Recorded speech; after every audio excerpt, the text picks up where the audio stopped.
Take a moment to consider what you did last night, not the actions, but the experience. You lay down, closed your eyes, and for a significant stretch of time, the world, your thoughts, your very sense of being simply stopped. Your body was still there, breathing, heart beating, but the you inside it was absent. And then, without your command, it returned. Most people shrug at this, but that shrug, that casual dismissal of the most profound event of your existence, is itself a clue. Either this phenomenon is so ordinary it requires no thought, or it's so fundamentally strange we've trained ourselves not to see it. I suspect the latter. So, let's do the unthinkable. Let's look at it. Let's examine this nightly vanishing act, not with the vague language of philosophy, but with the cold, precise tools of a physicist. Let's follow the evidence, wherever it leads. A word of warning, the trail goes to some deeply uncomfortable places. We start with what we know, what we can measure. You're conscious when you go to bed. Within 5 to 20 minutes, that consciousness fades. Something fundamental shifts in that window. Our first clue comes from the brain's electrical signature, measured by electroencephalography. When you're awake and alert, the pattern is fast, jagged, and irregular. It looks like chaos, 1,000 different conversations happening at once, no single voice dominating. It's the sound of a complex system in full dynamic operation. Then, as sleep begins, something changes. The jagged lines smooth out. The amplitude increases. The frantic chatter slows into a deep, rhythmic pulse, a slow, coordinated wave washing over the entire cortex. The brain has shifted from a state of apparent disorder to one of hypnotic synchronization. This is the first paradox. Consciousness, the pinnacle of what the brain does, corresponds to noise and complexity. Unconsciousness corresponds to a massive, orderly chorus. Pause for a moment on the threshold between these two states, the hypnagogic state. It's that brief, drifting period where your thoughts begin to unravel. A logical plan for tomorrow morphs into a surreal image of a staircase leading nowhere. A voice speaks, almost making sense, then dissolves. Why does this happen? Because different parts of your brain are falling asleep at different times. The logical prefrontal cortex checks out first, while the sensory and emotional regions linger. For a few minutes, you have a brain that can still generate vivid imagery, but the manager that would organize that imagery into a coherent narrative has already left the building. Consciousness doesn't just snap off, it degrades layer by layer. Logic goes first, then spatial awareness, then narrative continuity, until finally, in deep sleep, the last remnant flickers out. Think about why this inversion, chaos equals function, order equals nothing, is so strange. In the physical world, order usually signals high function. A finely tuned engine runs with precision. Yet a crystal is more structured than a liquid. So why is the brain backwards? Consider a dinner party with 12 brilliant people. If you recorded the audio, it would sound like a cacophony, people interrupting, side conversations, laughter, debate. Some burnums, it's a mess, or hydromorphers. It's a mess. But it's also the richest possible state of information exchange. Ideas are colliding, evolving, connecting. Now imagine those same 12 people, instead of conversing, all chanting the same word in perfect unison. It's orderly. It's synchronized. It's also a complete void of communication. No information is being exchanged. Deep sleep is the chant. The neurons are all firing together, locked in step, but they're no longer talking to each other. This phenomenon isn't unique to sleep. General anesthesia does the same thing. The drugs suppress the fast, chaotic activity of waking consciousness and force the brain into those synchronized, slow oscillations. A completely different mechanism, chemical rather than biological, produces the same outcome. It's like using water or a blanket to smother a fire. The method differs, but the result tells you that the fire needs oxygen. Similarly, consciousness seems to require a brain that is diverse and integrated. Disrupt that integration, and the fire of awareness goes out. Now here's a sobering detail about anesthesia. We know which receptors the drugs bind to. We can watch the neural firing patterns change, but no one can explain, from first principles, why those particular chemical changes lead to the complete erasure of subjective experience. We can describe the mechanism, but we can't explain the why. The same gap exists for sleep. We have exquisite maps of the neural changes, but we still can't bridge the gap between a physical description and the disappearance of the self. Let's look closer at those slow waves of deep sleep. They consist of two phases, the upstate, where millions of neurons fire in a massive synchronized burst, and the downstate, where they all fall silent. During the upstate, if you stimulate the brain with a magnetic pulse, you get a local response, a ripple that dies out almost immediately. It's like shouting in a room and only hearing the echo from the wall directly in front of you. The rest of the room doesn't hear you. Now, perform the same experiment during waking consciousness. The response is a cascade. It travels across the cortex, bouncing between hemispheres, integrating information as it goes. The whole system participates. This is the second major clue. In deep sleep, the brain is active, but it's isolated. Each region is locked into its own slow rhythm, incapable of a long-distance conversation. Information stays local. Consciousness, it seems, is not about activity, but about connectivity, how information flows between the parts. The story of a single block of unconsciousness until morning is a myth. About 90 minutes after you fall asleep, the brain abruptly shifts gears. The slow waves vanish. The electrical pattern snaps back to looking almost exactly like wakefulness, fast, jagged, chaotic. By every measure, the brain appears awake. But you are not. You are in REM sleep, the stage of vivid dreaming. Your body is paralyzed, locked down by the brainstem, but your eyes are darting beneath your lids. You are conscious again, experiencing a rich emotional narrative world. So consciousness doesn't just switch off once. It switches on and off multiple times a night, cycling between deep sleep, unconscious, and REM sleep, conscious, roughly every 90 minutes. Your night is not a single dark tunnel. It's a series of disconnected conscious episodes separated by gaps of nothingness. And you never notice the cuts, because during the cuts there's no one there to notice. This flicker pattern is ancient, controlled by circuits in the brainstem that have been oscillating for hundreds of millions of years. It is a critical part of our biological design, conserved across all mammals. This raises a fascinating question. Why does the brain need both states? Why not just one or the other? The speculation is that deep sleep and REM sleep handle two separate, incompatible jobs. Deep sleep is for physical maintenance, cleaning out waste products as the glymphatic system expands and flushes the brain with cerebrospinal fluid, while REM sleep is for informational maintenance, sorting memories, processing emotions, integrating new experiences. You can't do both at once. It's like a factory that can't do construction and quality control on the same assembly line at the same time. Brain high depers, emit it alternates. So why do you lose consciousness in deep sleep but regain it in REM? The strongest clue points back to integration. During deep sleep, the brain is fragmented, communication is blocked. During REM, that isolation dissolves. Regions start talking to each other again. The dinner party resumes. The conversation is different. The emotional centers are hyperactive, while the logical prefrontal cortex is dialed down, but the integration is back. The pattern emerges. Consciousness exists when information can integrate across the brain. It ceases when that integration is blocked. This is a powerful hypothesis. But for a physicist, it's just the beginning. We want to make it precise. What do we mean by information? What do we mean by integrates? Can we turn this into a formula we can test? This is where the ground gets soft. One ambitious attempt is the integrated information theory, IIT. The idea is to take any system, a brain, a computer, a thermostat, and measure its irreducible cause-effect power. You imagine splitting the system in half and asking how much the behavior of each part changes. If the system is just two separate systems in a trench coat, cutting it in half makes little difference. But if it's deeply integrated, cutting it cripples both halves. The whole is genuinely more than the sum of its parts. The theory assigns a number to this, represented by the Greek letter F. The bold claim is that F correlates directly with consciousness.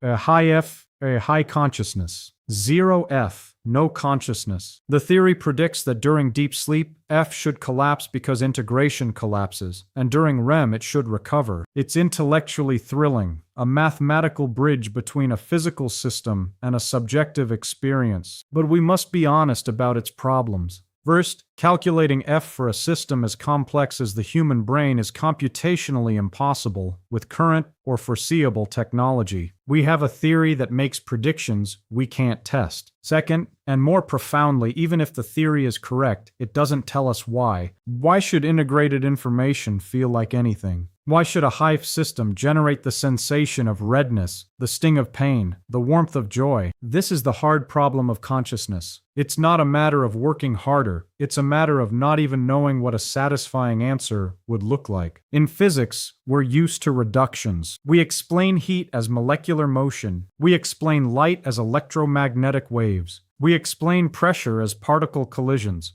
Each time, we're connecting one third-person, measurable description to another. But consciousness is the one thing in the universe you know not from the outside, but by being it from the inside. It is a first-person fact, and no one has ever convincingly shown how you get from a third-person physical description to that first-person reality. Now let's bring this back to sleep. Sleep isn't just an illustration of the problem. I believe it's a piece of evidence about the nature of the problem itself. Consider this, the you that wakes up in the morning. Is it the same you that fell asleep? You might answer instantly. Obviously, same brain, same memories. But slow down.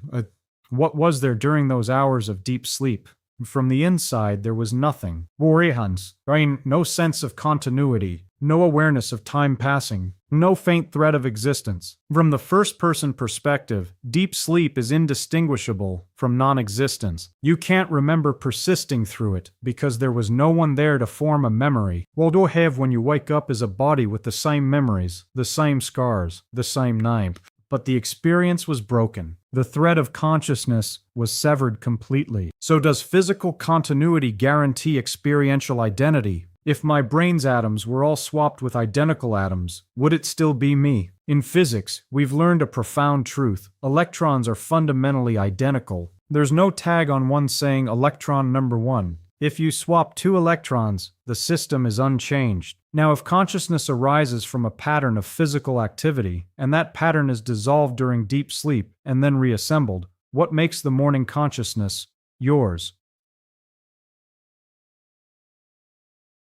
It's a similar pattern, perhaps nearly identical, but sameness of pattern doesn't, in physics, guarantee sameness of identity. We don't say 2 identical electrons are the same electron. This isn't a philosophical riddle for its own sake. It's a question about the nature of identity itself, a question that sleep confronts us with every night. We have no way to verify from the inside that the thread was reconnected to the same source. Probably it is. But probably is not the same as certainly, and in science, we must be honest about that gap. Before we get lost in that abyss, let's add another layer, dreams. During REM sleep, you are conscious, but it's a peculiar form of consciousness. The prefrontal cortex, the part responsible for logic, planning, and reality checking, is mostly offline. This explains why you can fly over your childhood home, have a conversation with your dead grandmother, who is also your math teacher, and accept it all without question. The part of the brain that would shout, "That's impossible," reward time is clocked out for the night. This reveals something profound about waking consciousness that we would never see without dreams. When you're awake, you think you're passively perceiving reality, like a camera.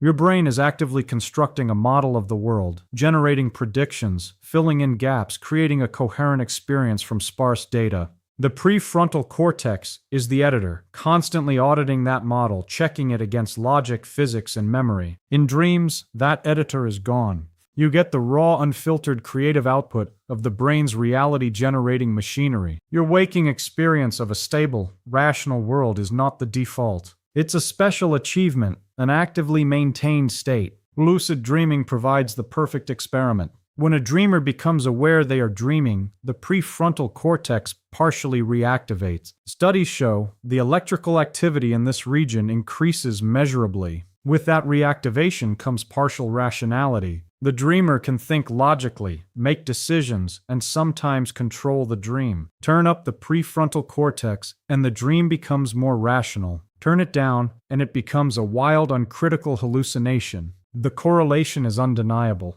But if the waking model is also a construction, constantly edited by the prefrontal cortex against sensory input, how different is it really? The key difference is that the waking model is calibrated against the external world, while the dream model is not. But that calibration is a matter of degree, not of kind. Your brain doesn't have perfect access to reality. It has noisy, incomplete data that it must interpret. How much of your waking experience is, in a sense, a well-edited dream? Your brain generates the model, and your prefrontal cortex checks it, but it can't check everything. Some of what you experience right now might be a fabrication, a prediction, a pattern completion that was never verified against sensory input. And you can't tell the difference because from the inside, direct perception and neural inference feel exactly the same. Let's pull the threads together. We have several clues. First, consciousness correlates with complexity and chaos, unconsciousness with synchronized order. Second, during deep sleep, brain regions are active but isolated. Information doesn't travel. Third, during REM, integration returns and consciousness returns as dreams. Fourth, the transition between states is a phase transition with a critical threshold of connectivity. Fifth, the brain actively shuts consciousness down for a reason. Sleep deprivation proves this. After 24 hours, cognitive performance degrades. After 48 hours, micro-sleeps, involuntary seconds-long moments of unconsciousness intrude. After 72 hours, the boundaries dissolve. People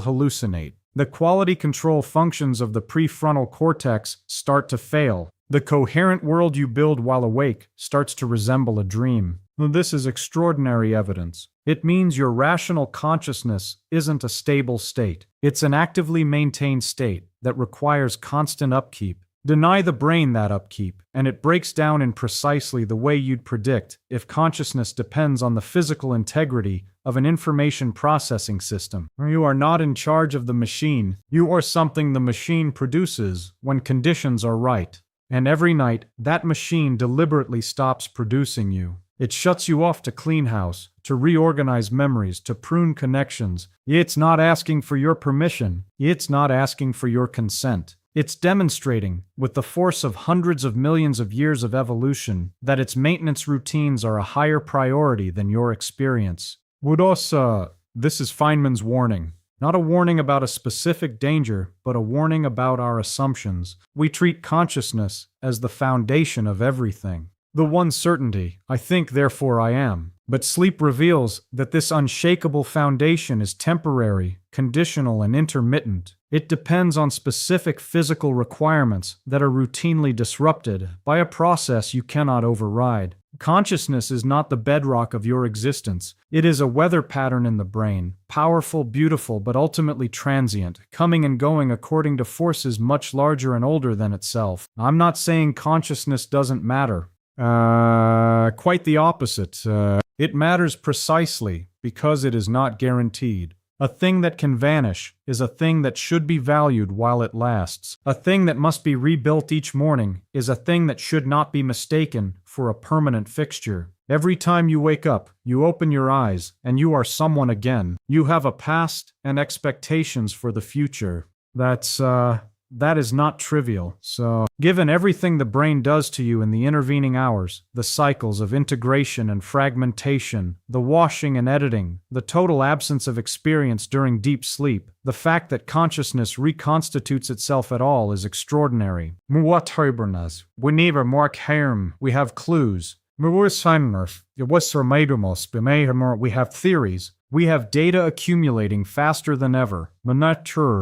But the central question, why any physical process should give rise to the fact of experience, remains genuinely open. Physics has been the science that explains everything else. Chemistry is applied physics. Biology is applied chemistry. Neuroscience is applied biology. Follow the chain down and you expect to reach a bottom. But consciousness is where the chain goes slack. It's not because we haven't tried hard enough. It's not because we need better technology, though we do. It's because we don't yet have a framework that can even formulate the right question, let alone answer it. I've spent a career believing that physics could, in principle, explain everything. The laws of nature, correctly understood, could account for every phenomenon in the universe. This faith was vindicated again and again, for chemistry, for thermodynamics, for electromagnetism. But consciousness sits there, stubborn and luminous, refusing to be absorbed into the framework. Not because it defies physics. The brain obeys physics, but because the laws of physics, as currently written, do not contain the vocabulary to describe what experience is. They describe positions, momenta, fields, forces. Nowhere in that vocabulary is a symbol for what it feels like. And